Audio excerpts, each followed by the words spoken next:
Dear students, welcome to the STP Computer Education.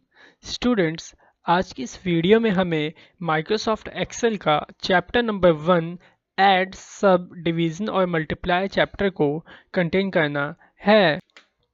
Students, तो सबसे पहले हम सीखेंगे Microsoft Excel को किस तरह से ओपन किया जाता है और उसके एक्सटेंशन नेम के बारे में। तो चलिए शुरू करते हैं। ये जो नोट्स देख रहे हो ये नोट्स आपको लिंक मिल जाएगा डिस्क्रिप्शन में, वहाँ से आप इसे डाउनलोड कर लीजिएगा। तो चलिए शुरू करते हैं। तो चैप्टर 1 है हमारा माइक्रोसॉफ्ट एक्सेल का। तो अगर आपसे कोई पूछे व्हाट इज़ एक्सेल, तो आप क्या बताएंगे? आप बताएंगे Excel is a semi accounting package software. Semi accounting का मतलब आधा अकाउंटिंग का काम आप एक्सेल के अंदर कर सकते हो। ठीक है, जैसे कि बिल वगैरह बनाना, इनवॉइस बनाना, सेल परचेज के रिकॉर्ड्स रखना, ये सारे काम आप माइक्रोसॉफ्ट एक्सेल के अंदर कर सकते हो। इसीलिए हम एक्सेल को सेमी अकाउंटिंग पैकेज सॉफ्टवेयर कहते हैं। अब बात करते हैं एक्सटेंशन की। जिन बच्चों को नहीं पता है एक्सटेंशन नेम क्या होता है, तो मैं उन्हें वापस से बता दूं कि एक्सटेंशन नेम किसी भी फाइल की आइडेंटिटी को कहा जाता है। जैसे कि .mp3 म्यूज़िक की एक पहचान है, .mp4 वीडियो की पहचान है। उसी तरह से एक्सेल के 2007 वर्जन की जो एक्सटेंशन है पहचान, वो क्या है? .xls। ओके, अगर आपसे कोई पूछे माइक्रोसॉफ्ट एक्सेल 2007 वर्जन का एक्सटेंशन नेम क्या होता है, तो आप बताएंगे .xls। अब देखिए यहाँ पे 2010 वर्जन का एक्सटेंशन नेम क्या होता है? .xlsx। ओके, तो ये दो होते हैं माइक्रोसॉफ्ट एक्सेल के एक्सटेंशन नेम, जो कि अलग अलग वर्जन के अलग अलग हैं। 2007 से पहले के जितने भी वर्जन आए थे माइक्रोसॉफ्ट एक्सेल के, उसका था .xls, और 2010 से लेके और आगे जितने वर्जन आए हैं माइक्रोसॉफ्ट एक्सेल के, उनका है .xlsx। ओके, तो आई थिंक समझ में आ गया होगा आपको कि माइक्रोसॉफ्ट एक्सेल के एक्सटेंशन नेम क्या होता है। अब बात करते हैं ओपन करने की। इसको हम ज़रा आगे पढ़ेंगे। ठीक है, इसको हम आगे पढ़ेंगे, पहले जानते हैं किस तरह से ओपन किया जाता है। तो 3 मेथड्स होते हैं माइक्रोसॉफ्ट एक्सेल को ओपन करने के। पहला क्या होता है, आपको कहाँ जाना होगा? स्टार्ट में जाना होगा, माइक्रोसॉफ्ट ऑफिस में जाना होगा, फिर माइक्रोसॉफ्ट एक्सेल 2010। ये जो मैंने यहाँ लिखा है, ये विंडोज़ 10 के ओपन करने का मेथड है। और जिसके पास विंडोज़ 7 है वो कैसे ओपन करेंगे? सबसे पहले उनको जाना होगा स्टार्ट के अंदर, और उनको जाना होगा माइक्रोसॉफ्ट ओके ऑल प्रोग्राम्स के अंदर उनको जाना पड़ेगा। स्टार्ट के बाद ऑल प्रोग्राम का ऑप्शन आएगा विंडोज़ 7 के अंदर। देन उसके बाद उनको माइक्रोसॉफ्ट ऑफिस और फिर माइक्रोसॉफ्ट एक्सेल में जाना होगा। तो मेरे पास विंडोज़ 10 है, तो मैं स्टार्ट में जाता हूँ, फिर ऑफिस में जाऊँगा, फिर एक्सेल में जाऊँगा। तो देखिए किस तरह से जाएंगे। ये स्टार्ट बटन मैंने क्लिक किया। यहाँ देखिए आपको ढूंढना है माइक्रोसॉफ्ट ऑफिस। ये देखिए रहा माइक्रोसॉफ्ट ऑफिस। इसके अंदर मेरे को मिल जाएगा ये रहा माइक्रोसॉफ्ट एक्सेल 2010। आप इस पर क्लिक कर दीजिएगा, आपका माइक्रोसॉफ्ट एक्सेल ओपन हो जाएगा। ये देखिए हो गया ओपन। अब क्या करते हैं, सेकंड मेथड को देखते हैं। ये सेकंड मेथड सब सारे सिस्टम्स के लिए सेम है। आपको करना क्या है, स्टार्ट प्लस आर प्रेस करके रन डायलॉग बॉक्स को ओपन करना है। फिर उसके अंदर आपको टाइप करना है एक्सेल। जैसे कि देखिए मैंने अपने कीबोर्ड के स्टार्ट बटन को दबाया। अगर आपको नहीं पता है स्टार्ट बटन, तो जिस बटन के ऊपर विंडोज़ बनी हो, स्टार्ट का सिंबल बना हो, कंट्रोल के बगल में ही होता है, लेफ्ट हैंड साइड पे आप देखिए, कंट्रोल के ठीक राइट हैंड साइड पे आपको मिल जाएगा। तो स्टार्ट का बटन दबाए रखना है और आर को प्रेस करना है। तो ये देखिए इस तरीके से रन डायलॉग बॉक्स आपका ओपन हो जाएगा। इसमें आपको एक्सेल टाइप करना है, EXCEL, कुछ इस तरह से, और ओके कर दीजिए, तो भी आपका एक्सेल ओपन हो जाएगा। और थर्ड है क्या, सर्च कर सकते हो आप एक्सेल को। कैसे सर्च करोगे? देखिए यहाँ सर्च में जाऊँगा मैं यहाँ पे, और यहाँ पे एक्सेल टाइप कर दूँगा, तो यहाँ पे मेरे को एक्सेल मिल जाएगा, माइक्रोसॉफ्ट एक्सेल, जिसे क्लिक करके मैं इसे ओपन कर पाऊँगा। अब देखिए ये है हमारा माइक्रोसॉफ्ट एक्सेल। ठीक है, अभी हमने जाना कि एक्सेल का एक एक्सटेंशन नेम होता है, लेकिन आपको पता है एक्सेल के अंदर कुछ वर्कशीट्स होती हैं। जैसे कि ये देखिए मैं यहाँ से मिनिमाइज़ करूँगा, देखिए वर्कशीट मिनिमाइज़ और क्लोज़ करने का ऑप्शन ये है, और एक्सेल को क्लोज़ करने का ऑप्शन ये है। देखिए ये वर्कशीट में इसे छोटा करता हूँ, तो देखिए ये क्या है, मेरी वर्कशीट है। तो देखिए एक्सेल का एक्सटेंशन नेम अलग होता है और वर्कशीट का एक्सटेंशन नेम अलग होता है। तो वर्कशीट का क्या होता है, वर्कशीट का एक्सटेंशन नेम 2007 वर्जन का होता है .xlw, और 2010 वर्जन का होता है .xlwx। ये देखिए मैं यहाँ दिखाता हूँ, extension name of Microsoft Excel worksheet 2007 version जो हो उसका .xlw और extension name of Microsoft Excel worksheet 2010 version का .xlwx। अब आपको समझ में आ गया होगा वर्कशीट क्या होती है और एक्सेल क्या होता है। ठीक है, ये देखिए, ये रही हमारी वर्कशीट और ये रहा हमारा एक्सेल। ओके, तो मैं इसे पहले जैसा कर देता हूँ, फिट कर देता हूँ पूरा इसके अंदर। अब देखिए ये हमारा एक्सेल, इसके अंदर इनको बोला जाता है रो, ROWS रोज, और ये ABCD वाले जो हैं इनको बोलते हैं कॉलम। ठीक है, ये रो हो गए आपके और ये क्या हो गए, कॉलम्स। अब हम जानते हैं इसके अंदर टोटल रो कितने होते हैं, how many row in Microsoft Excel. देखिए कितने आए, नहीं समझ में आ रहा है, तो जाते जा रहा है, बढ़ते जा रहा है। तो इसके अंदर मैं बताता हूँ आपको कितने रोज होते हैं। इसके अंदर रोज 10,48,576 रोज होते हैं। कैसे देखेंगे हम उसे, आप कंट्रोल का बटन दबा के रखिएगा और डाउन एरो को प्रेस करिएगा अपने कीबोर्ड से, तो सबसे नीचे आप पहुंच जाएंगे। ये देखिए आ गया, ये देखिए आपको मैं जूम करके दिखाता हूँ थोड़ा। ये देखिए 10,48,576 क्या है आपके पास, रो है, ROW रो। ठीक है, अब कॉलम की बात करते हैं, कॉलम कितने हैं। तो कॉलम तो मैं आपको ऐसे ही बता दूं क्योंकि यहाँ पे नंबरिंग नहीं लिखी हुई है। तो आपके कॉलम होते हैं 16,384 कॉलम्स होते हैं। ठीक है, अगर आपको लास्ट कॉलम का नेम जानना है, जैसे फर्स्ट कॉलम का नेम क्या है, ABCD, लास्ट कॉलम का नाम क्या होता है, देखने के लिए आपको कंट्रोल का बटन दबाए रखना है और राइट एरो को प्रेस करना है। तो देखिए लास्ट कॉलम पे आप पहुंच जाओगे जिसका नाम क्या है, XFD। ओके, आपको लास्ट कॉलम का नाम पता चल गया, लास्ट टोटल कॉलम कितने होते हैं वो पता चल गया, और टोटल रोज कितनी होती हैं वो भी आपको पता चल गया। ये सारी चीज़ इसमें लिखी हुई है। The total number of rows in Microsoft Excel 10,48,576। Total number of column कितने हैं, 16,384, और कॉलम का नेम क्या है, लास्ट कॉलम नेम XFD, और लास्ट सेल एड्रेस नेम को अभी हम जानते हैं, इसका क्या मतलब होता है। देखिए देखिए अब जो ये सेल देख रहे हैं आप, इन सभी सेल का जो एड्रेस होता है वो अलग अलग होता है। जैसे कि इसका एक एड्रेस होगा, इसका एक एड्रेस होगा। ओके, जैसे आपके घर का एड्रेस होता है ना अलग अलग, वैसे इन एक एक सेल्स का एड्रेस अलग अलग होता है और इनको सेल्स बोला जाता है। 1 1 सेल्स जो बॉक्स है ना, इसको हम सेल्स बोलते हैं। कैसे पता करेंगे कि इस सेल का एड्रेस क्या है, तो ध्यान से देखिए, इस सेल का एड्रेस मेरे को जैसे पता करना है तो क्या, कहाँ जाऊँगा देखने के लिए, कैसे देखूँगा। ये देखिए ये किस कॉलम में है, ई कॉलम में, और रो क्या है इसकी, 4 नंबर रो। तो इस कॉलम का नाम, इस सेल का नाम हो जाएगा E4। इस पे क्लिक करता हूँ तो इस, ये देखिए कौन से कॉलम में, सी कॉलम में और 6th रो में, तो इसका नाम हो जाएगा C6। और यहाँ पे भी देखो आपको दिखेगा इसका नाम।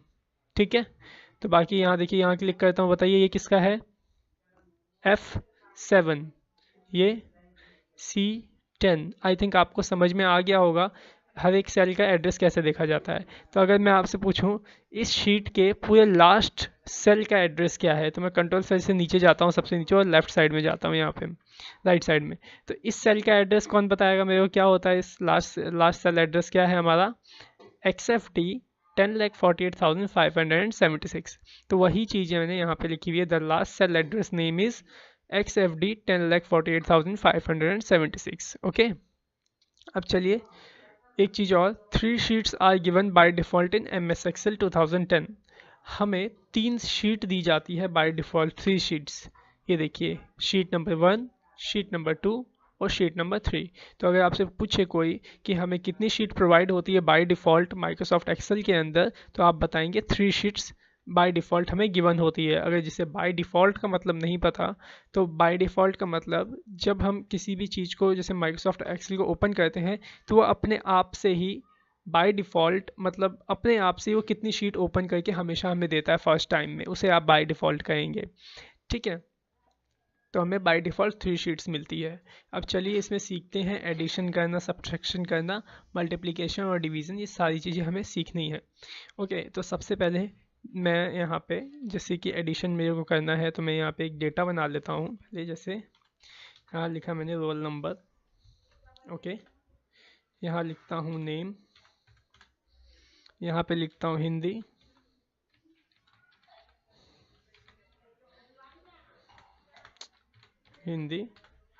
यहाँ लिखता हूँ इंग्लिश,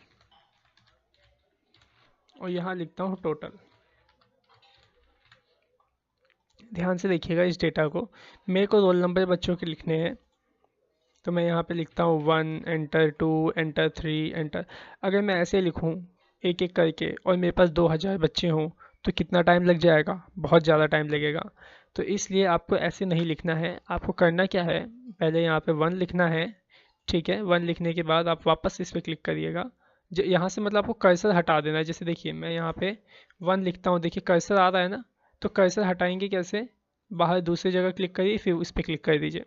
अब देखिए ये कोने में देखो, आपको दिख रहा होगा जब मैं लेके जा रहा हूँ तो एक प्लस का बटन ऐसा दिख रहा होगा बन के, ये देखिए, ठीक है। तो ऐसे ही रखना है यहीं पे, और कंट्रोल का बटन दबा के रखना है। जैसे ही कंट्रोल का बटन दबाओगे एक और प्लस आ जाएगा छोटा सा, ध्यान से देखिए आ रहा है, ये देखिए मैं दबा रहा हूँ, छोड़ रहा हूँ तो आ रहा है, ठीक है। तो आपको ऐसे दबा के रखना है और माउस के बटन को दबा के रख के और इसे नीचे की ओर ऐसे ड्रैग करना है। तो देखिए मैंने ड्रैग किया और ये देखिए 1 2 3 4 ऑटोमेटिकली आ गया। तो जितना आपको चाहिए होगा उतना आप ज़्यादा ड्रैग करोगे और सारे नंबर्स ऑटोमेटिकली आ जाएंगे।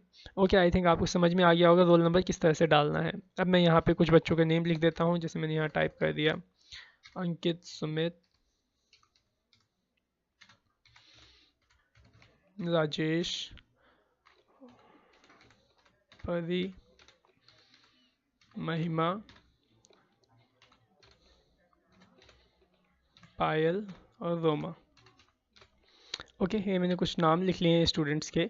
अब इनके कितने मार्क्स आए हिंदी और इंग्लिश में वो हम मेंशन कर लेते हैं। जैसे इनके 85, 63, 40, 95, कुछ इस तरह से आप इनको मार्क्स दे दीजिएगा।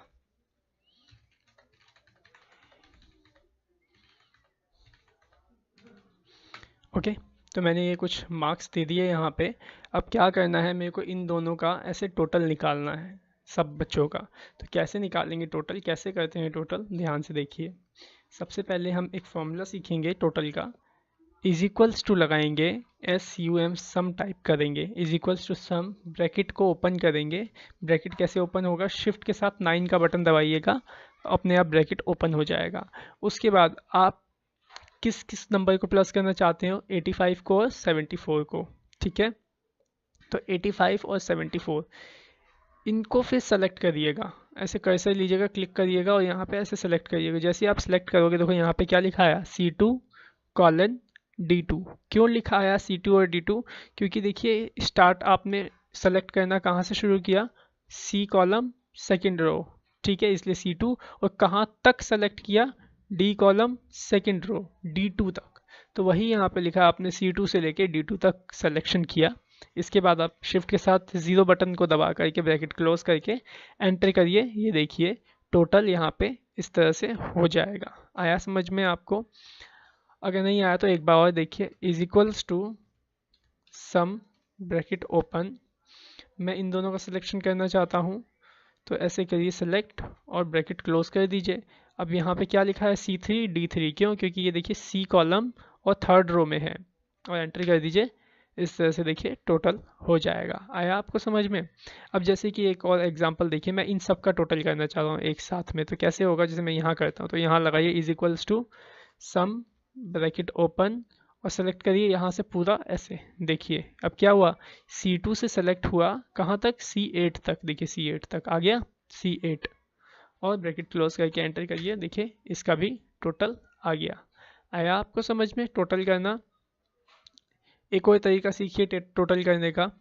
इज इक्वल्स टू डालिए, सम ना लगाइए, जिसको आपको प्लस करना है उसका सेल एड्रेस यहाँ पे आप खुद टाइप कर दीजिए या फिर उस पर क्लिक कर दीजिए, अपने आप यहाँ पे उसका सेल एड्रेस आ जाएगा।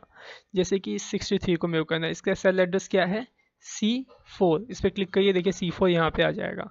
इसके बाद मेरे को क्या करना है, इन दोनों को प्लस करना है। तो C4 में प्लस करना है किसको, D4 को। तो C4 + D4 ऐसे टाइप कर लीजिए या फिर ऐसे क्लिक कर दीजिए तो भी आ जाएगा, और एंटर कर दीजिए।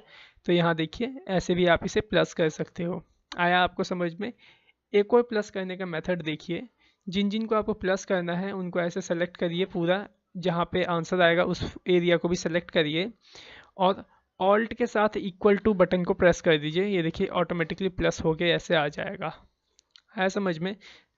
ये देखिए एक बार बता देता हूँ, सेलेक्ट करिए, ऑल्ट के साथ इक्वल्स टू बटन दबा दीजिए, इस तरह से आपका प्लस हो जाएगा। नहीं तो देखिए यहाँ पे आपको एक ऑटो सम का ऑप्शन मिलेगा, इस पर क्लिक कर दीजिएगा तो भी आपका यहाँ पे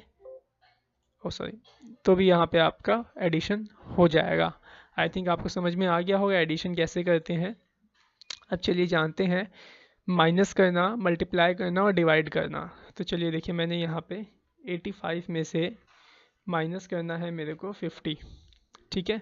यहाँ पे मेरे को आंसर चाहिए, कैसे करेंगे, इज इक्वल्स टू 85 को सेलेक्ट करेंगे, क्या है ये B11, जिसे प्लस करने के लिए यहाँ प्लस डाल के C11 करके एंटर करते थे तो यहाँ पे प्लस हो जाता था, लेकिन अभी हमें प्लस नहीं करना, माइनस करना, तो यहाँ पे आप माइनस का चित्र लगा दीजिए और एंटर करिए। 85 में से 50 जाएगा, कितना बचेगा 35। तो इस तरह से आप इसे माइनस कर सकते हो।